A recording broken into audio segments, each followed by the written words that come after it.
moto ntikiri igikoresho gusa gisanzwe, ahubwo cyaramaze kuba igikoresho cy'abakire, aho kugura moto bisigaye vyerekana ubukire umuntu afise ndetse n'icubahiro afise. Muri kino kiganiro mu buryo bwihuse tugiye kurabira hamwe moto 10 za mbere zihenze cyane ku isi muri kano kanya, aho zakorewe, abazitwaye ku rugero rw'ubukire ndetse n'igihe zatangarijwe n'igiciro cyazo mu mafaranga y'abanyamerika. Niba utarabikora kanda subscribe kugira ngo tubane umunsi ku wundi. Iyi ni Olivier Media, nikaze mu kiganiro.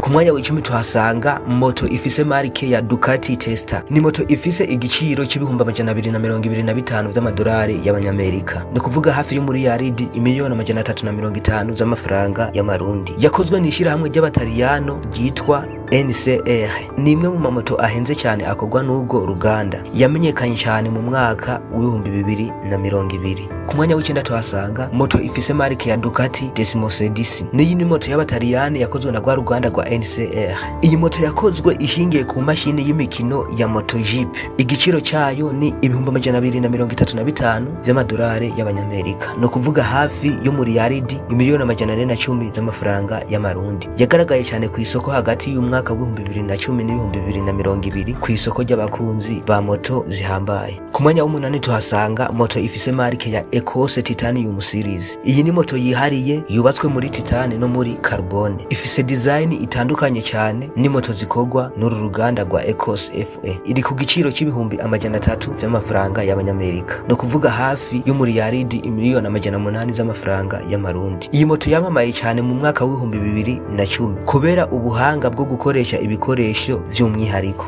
Ku mwanya w'indi tuhasanga moto ifise marike ya Dodge Tomahawk. Iyi ni imwe mu mamoto ahenze cyane yakozwe n'uruganda rwa Dodge. Igizwe na engine ya V10 ndetse iva mu mamodoka ya Dodge VIP. Bivanye n'ukuntu ikozwe ntishobora gukoreshwa mu ibarabara mu buryo bworoshe n'abantu bose. Igiciro cyayo ni ibihumbi 550 by'amadolari y'abanyamerika, no kuvuga hafi y'imiliyaridi 3 imiliyoni 300 z'amafaranga y'amarundi. Yamenyekanye cyane mu mwaka w'ibihumbi 2000. Ku mwanya wa gatandatu tuhasanga moto ifise marike ya Harley Davidson Cosmic Starship. Iyi si moto isanzwe, iri ku rwego ruhambaye cyane. Iyi moto yakozwe bifashishije umuhanga mu bintu vya design Big Jack Armstrong. Yakozwe mu mwaka w'ibihumbi 2010. Ifise igiciro cy'amafaranga umuriyoni n'500 w'amadolari y'abanyamerika, no kuvuga hafi y'imiliyaridi 9 z'amafaranga y'amarundi. Ku mwanya wa gatanu tuhasanga Yamaha BMC Copa. Iyi ni Copa idasanzwe yakozwe mu rwego rwo hejuru, yahujwe n'ibitekerezo bya Yamaha hamwe n'ibya BMC. Iri ku giciro c'imiliyoni 3 z'amadolari y'abanyamerika, no kuvuga hafi y'imiliyaridi 18 z'amafaranga y'amarundi. Yagaragaye cyane ku isoko hagati y'umwaka w'ibihumbi 2000 n'ibihumbi 2010. Ku mwanya wa kane tuhasanga moto ifise ya marike ya Hildebrand and Wolfmiller. Iyi moto impamvu idasanzwe, yakozwe mu kinyejana ca 19, no kuvuga mu mwaka w'igihumbi 1894. Ihora ijya ku masoko buri gihe, iduza igiciro umunsi ku wundi. Ibi vyayiteye kugira igiciro gikomeye cyane muri uwo mwaka, ikaba iri ku miliyoni 3 n'igice z'amadolari y'abanyamerika, no kuvuga hafi y'imiliyaridi 21 z'amafaranga y'amarundi. Iyi ni moto imwe mu mateka y'isi yigeze kubaho. Ku mwanya wa gatatu tuhasanga moto ifise marike ya Ecos AS1 Spirit. Iyi si moto gusa, ahubwo ni Hyperbike yubatswe n'abahanga mu vy'ubuhanga. Iyi moto igira umuvuduko urenga ibirometero 370 ku saha. Ifise igiciro cyaba hagati imiliyoni 3 n'amajana 6 z'amafaranga y'abanyamerika, no kuvuga hafi y'imiliyaridi 21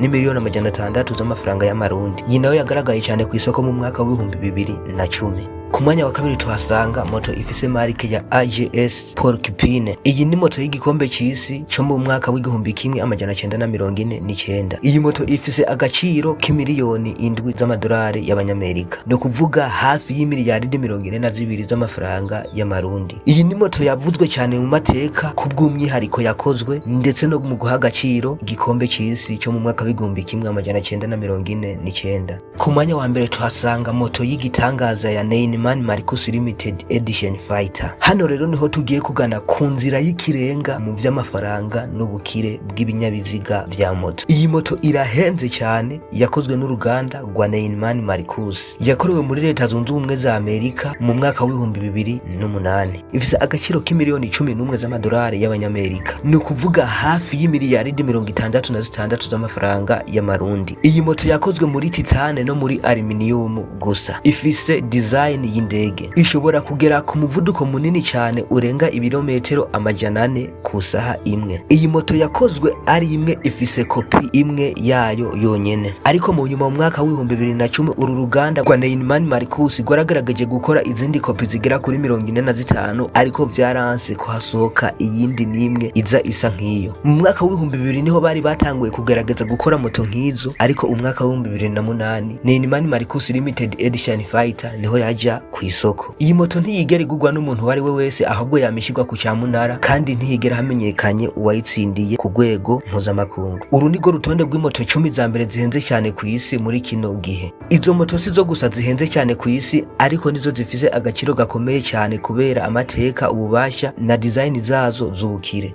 Ukaba ukunda ibiganiro tubashikiriza, ntiwibagire kugira subscribe, kurayikinga no gusharinga amavideo yacu. Naho butaha.